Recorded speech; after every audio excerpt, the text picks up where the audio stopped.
Good morning students. जैसे मैंने आपको कल चैप्टर 5 मैथमेटिक्स में बताया था, जिसके अंदर profit loss positive negative forms बताए थे, ठीक है। और मैंने आपको इन्हीं क्वेश्चंस के बेस पर कुछ प्रैक्टिस करने के लिए कहा था। आई होप सो आपने वो प्रैक्टिस की होगी। जैसे मैंने आपको बताया था कि अगर हम इंक्रीजिंग फॉर्म कोई चीज़ जितने की खरीदते हैं, यानी कि हमारा जो कॉस्ट प्राइस होता है और सेलिंग प्राइस होता है, ठीक है। तो जब कॉस्ट प्राइस इंक्रीज होगा और सेलिंग प्राइस हमारा डिक्रीज होगा, ठीक है, तो हमें क्या होगा? लॉस। और जब भी कॉस्ट प्राइस और सेलिंग प्राइस में कॉस्ट प्राइस डिक्रीज होगा और सेलिंग प्राइस हमारा इंक्रीज होगा, तो हमें क्या होगा? प्रॉफिट। इट मीन्स जब भी हम कोई कम चीज़ में ज़्यादा से खरीद कर कम में बेचेंगे तो हमें लॉस होगा, और कम में खरीद कर ज़्यादा में बेचेंगे तो हमें प्रॉफिट होगा। तो ये पॉजिटिव और नेगेटिव फॉर्म्स हो गई हमारी। अब हम चलते हैं इसी तरीके से ऑर्डरिंग फॉर्म में इंटीजर्स में। आप लोगों ने ये वैसे लोअर क्लासेस में देखा होगा, उसी फॉर्म्स को मैं आगे बताता हूँ। हम जैसे एक नंबर लाइन फॉर्म को बनाते थे। नंबर लाइन फॉर्म में क्या होता था? बिटवीन में ज़ीरो होता था, ठीक है। अब ज़ीरो के अंदर क्या होता था? एक तरफ पॉजिटिव डिजिट होती थी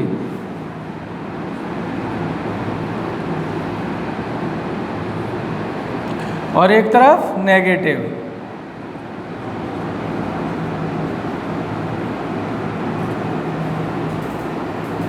ठीक है। ये इसके दो फेस होते हैं, जिसके अकॉर्डिंगली हम इनकी नंबर लाइन फॉर्म्स को सॉल्व करते हैं। जैसे मैंने आपको रानी और सुष्मिता वाला एग्जांपल बताया था कि उसके पास 3 और 5 हैं, ठीक है। तो रानी के पास पहले 3 रुपीज़ थे, इसको हम इस तरीके से समझ लेते हैं, ठीक है। और उसके पास 2 रुपीज़ और आ गए, ठीक है। इसको एरो की डायरेक्शन से हम समझाते हैं। अगर एरो की डायरेक्शन का मतलब क्या होता है? किस साइड हम मूव कर रहे हैं। तो रानी के पास पहले 3 रुपीज़ थे, उसके पास 2 रुपीज़ और आ गए, तो टोटल कितने हो गए?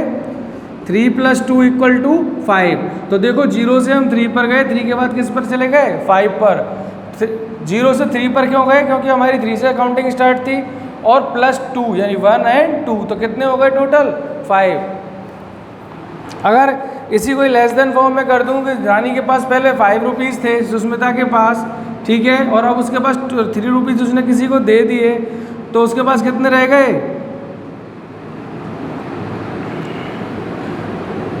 2 रुपीज़, ठीक है। ये क्या हो गया? 3 + 2, ठीक है। और ये क्या हो गया? 5 - 3। तो इसका रिजल्ट क्या आ जाएगा? 5, और इसका रिजल्ट क्या आ जाएगा? 2, ठीक है। इसके दो टर्मिनल होंगे हमेशा इस नंबर लाइन के, ये ध्यान रख लेना, नेगेटिव एंड पॉजिटिव। अब इसी के बेस पर हम क्वेश्चंस को सॉल्व करते हैं जो ऑर्डरिंग फॉर्म में इंटीजर्स हैं आपके बुक के अंदर, पेज नंबर 57 पर, ठीक है। अब एक चीज़ याद रखना, जैसे इसके ये इस चीज़ को और एक देख लो, एब्सोल्यूट वैल्यू किसे कहते हैं? जैसे 2 की एब्सोल्यूट क्या हो जाएगी? -2। 3 की क्या हो जाएगी? -3। 1 की -1। 4 का -4। 5 का -5। ये क्या होती है? इनकी एब्सोल्यूट वैल्यू फॉर्म्स होती हैं इन्हीं के। यानी कि इसलिए कहा जाता है कि जो भी हम नंबर लाइन को ड्रॉ कर रहे हैं, जितनी नंबर लाइंस की नंबर्स को इधर पॉजिटिवली लिख रहे हैं, उतने ही हमें क्या लिखने होंगे? नेगेटिव लिखने होंगे।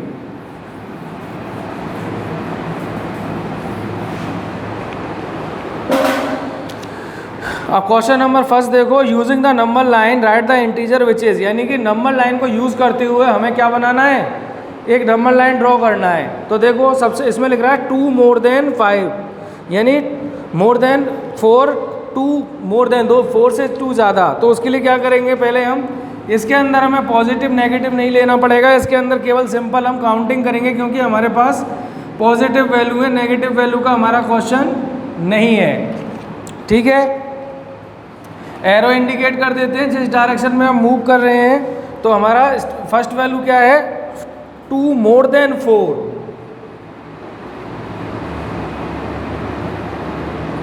तो 2 > 4 का मतलब क्या हो गया? हम स्टार्टिंग कहाँ से करेंगे? 4 से, और इससे 2 है, तो 1 और 2। एरो डायरेक्शन का स्पेशली अब याद रखना, अगर इसके अपोजिट डायरेक्शन में कर दोगे तो वो रॉन्ग हो जाएगा, क्योंकि हम आगे की तरफ मूव कर रहे हैं। अगर नेगेटिव होता तो नीचे फॉर्म से मूव करते और इस लेफ्ट हैंड साइड में करते। हमेशा पॉजिटिव जो रहता है वो कौन सा रहता है? राइट। और नेगेटिव कौन सा रहता है? लेफ्ट। ठीक है, तो ये हो गया हमारा 2 मोर देन 4, तो 4 से 2 मोर देन कितने हो गए 6, यानी कि 4 + 2 कितने होते हैं 6। तो देखो हम किस प्लेस पर हैं 6 पर। अब हम लेस देन वाला देखते हैं, क्वेश्चन नंबर 2।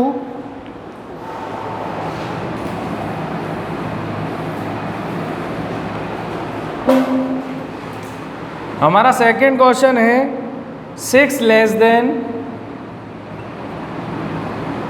-2, ठीक है।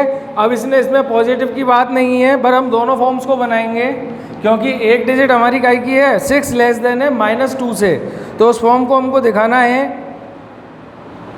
सॉरी +2 से, तो इसलिए हमें पॉजिटिव फॉर्म लेनी पड़ेगी। लेस देन है और दोनों पॉजिटिव डिजिट हैं, पर ये क्या है लेस देन आ गया, लेस देन यानी कि माइनस करना है हमें, तो हमें पॉजिटिव और नेगेटिव दोनों लेने पड़ेंगे।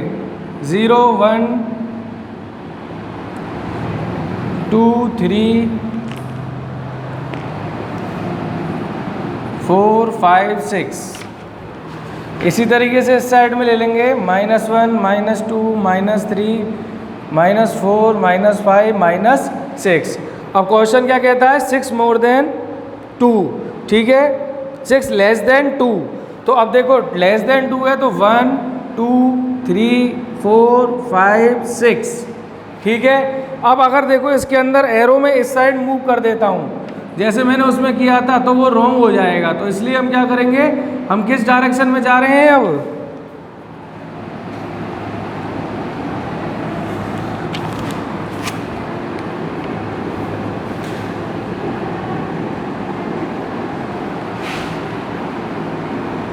दोनों में समझ में आ गया डिफरेंस कि जब हम पॉजिटिव पे उस डायरेक्शन पे जा रहे थे तो हमने राइट हैंड साइड किया था, और अब नेगेटिव की फॉर्म में जा रहे हैं तो हमने नेगेटिव की साइड किया, यानी लेस देन फॉर्म की साइड किया है। अगर हम इसको देखते भी हैं कि 2 में से इस क्वेश्चन का मतलब है हमें 6 को सब्ट्रैक्ट करना है, तो 2 में से 6 तो जा नहीं सकते हैं, तो हम क्या करेंगे 6 में से 2 माइनस करेंगे तो कितने आएंगे 4। बट जितना डिफरेंस होता है जब छोटी डिजिट में से बड़ी डिजिट को करते हैं तो वहाँ क्या आ जाता है माइनस। तो देखो हमारा आंसर क्या आ गया -4। इसी तरीके से थर्ड क्वेश्चन है 4 मोर देन -2। 4 मोर देन -2 का मतलब क्या हो गया, अब हमें 4 से स्टार्ट करना है और -2 से स्टार्ट करना है और 4 पॉइंट्स आगे जाना है। तो इसी में आगे समझा देता हूँ मैं। तो क्या क्वेश्चन है हमारा 4 मोर देन -2, तो -2 से हम स्टार्ट करेंगे, -2 से 4 स्टेप्स आगे कितने होंगे ये वो पूछ रहा है इस क्वेश्चन के अंदर।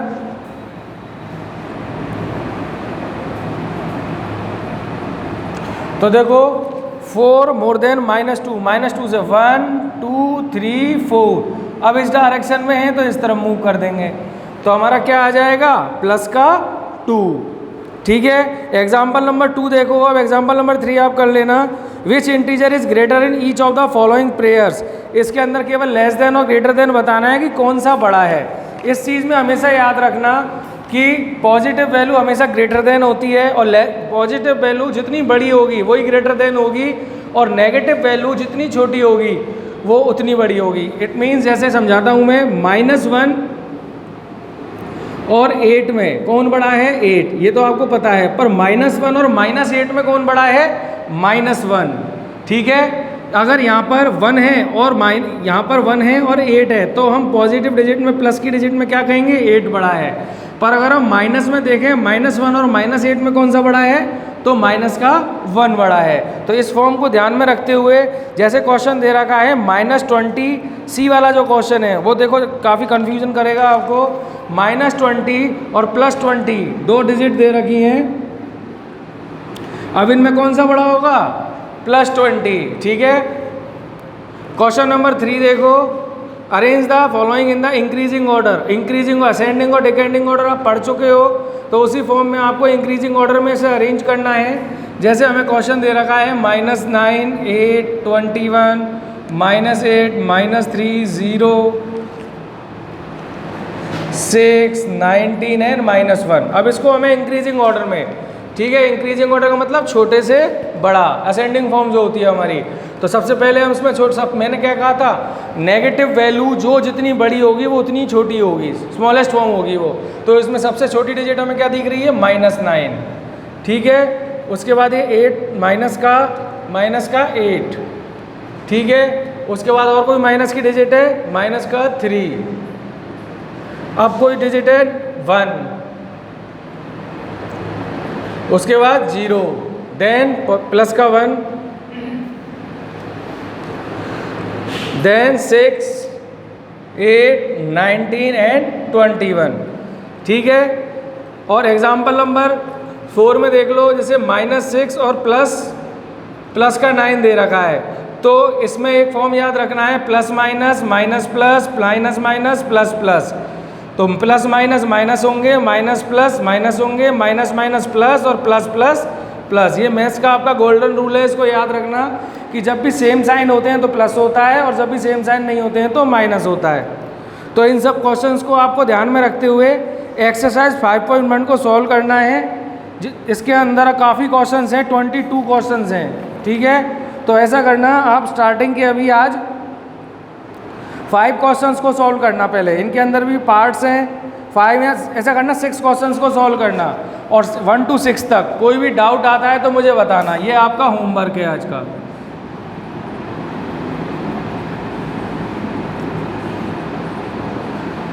अब किसी के अंदर अगर आपको डाउट